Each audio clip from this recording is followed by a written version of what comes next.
பலகீனம் பல வழியில் ஏற்படுது இல்லையா? கொஞ்சம் நெஞ்ச பலகீனமா நைட்டு படுத்து காலை இருந்துச்சுன்னா தலை சுற்று பாடப்பு, அது ஒரு பலகீனம். சர்க்கரைனால பலகீனம், தூக்கமினால பலகீனம், வயது முதிர்ச்சியினால் பலகீனம், சரியான சத்தார ஆகாரங்கள் எடுக்க முடியாத ஆண்கள் பெண்களுக்கு குழந்தைகளுடைய பலகீனங்கள், குழந்தைகளுக்கு ஊட்டச்சத்து இல்லாத பலகீனங்கள், தாம்பத்திய உறவு சரியாக முழுமையாக செய்ய முடிய ஆண்களுக்கு பலகீனம், திருமணம் முடிந்து தாம்பத்திய உறவில் முழுமையாக ஈடுபட முடியும் அந்த பலகீனம், வாலிபர்கள் சிறு வயதில் சுய இன்பம் செஞ்சு செஞ்சு உடம்பு பலகீனமான ஒரு பலகீனம், சோர்வு, களைப்பு, ஞாபக மறதி, மன அழுத்தம், பயம், நடுக்கம் எல்லாமே பலகீனம் தான். உடல் இருக்குது, உறுப்புகளோ பல, ஆனால் உறுப்புகளோ சோர்வடைந்து தோண்டு போய் எந்த உறுப்பு வேலை செய்யாமல் டல்லாகி டயர்டாகி நொந்து நூலாகி வெந்து புண்ணாகி இருக்குது இந்த காலகட்டத்தில்.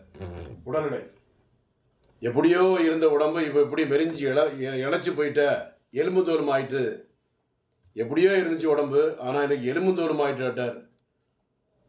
ஒரு மாதிரி டயர்டாக இருக்குது, கவலையாக இருக்குது, கல்யாணம் முடியலாமா வேண்டாமா, திருமுடிந்தா குழந்தை உண்டாக்க முடியுமா முடியாதா, தாம்பத்திய உறவு செய்ய முடியுமா முடியாதா என்ற குழப்பங்கள், பலகீனங்கள், கவலைகள், மன அழுத்தங்கள், வீடுகளில் உறவின் இழப்பினால் பலகீனம், எல்லாமே பலகீனம் ஆகி கடைசியில் உடம்பு டல்லாகி டயர்டாகி பலவிதமான குழப்பங்களை ஏற்படுத்துறது. இதற்கு சித்த மருத்துவத்தில் தீர்வு ஆண்டி சித்தால் உண்டு.